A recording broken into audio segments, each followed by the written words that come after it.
अकोला जिल्ह्यात आज प्रचाराचा सुपर संडे पाहायला मिळालाय। नगरपालिका निवडणुकीच्या पार्श्वभूमीवर सर्वच उमेदवारांनी मतदारांशी प्रत्यक्ष संवादावर भर दिलाय।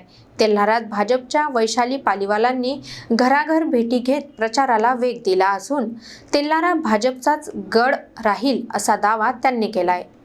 अकोला जिल्ह्यात नगरपालिका आणि नगरपंचायत निवडणुकांचा उत्साह अंतिम टप्प्यावर पोहोचला आहे। आजचा दिवस प्रचारासाठी महत्त्वाचा ठरला असून सर्वच उमेदवारांनी सुपर संडेचा लाभ घेत मतदारांपर्यंत पोहोचण्यासाठी जोरदार मोहीम राबवली। घराघर संपर्काच्या माध्यमातून जनतेशी थेट संवाद साधण्याची धावपळ दिवसभर सुरू होती। तेल्हारा नगरपालिकेतील नगराध्यक्ष पदाच्या शर्यतीत भाजप उमेदवार वैशाली पालीवाल यांनीही आज व्यापक दौरे केले। स्थानिक नागरिक, महिला, युवक आणि व्यावसायिकांना भेटून त्यांनी पक्षाच्या विकास कामांची माहिती दिली। स्वच्छता, पाणी पुरवठा, शहरातील रस्त्यांची सुधारणा आणि नव्या सुविधा या मुद्द्यांवर संवाद साधत त्यांनी मतदारांचा विश्वास जिंकण्याचा प्रयत्न केला।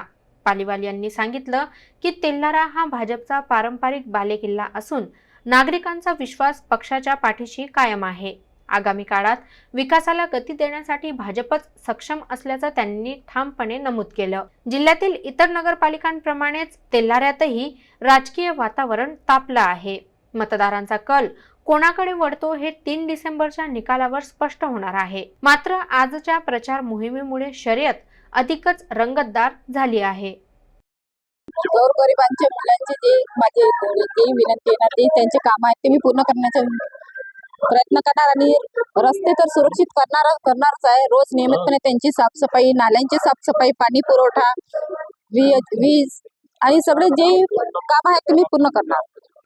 विजय आमचा आहे आणि बीजेपी नंबर 1 वर आहेच आणि गड बीजेपीचाच आहे आणि कायम राहणार।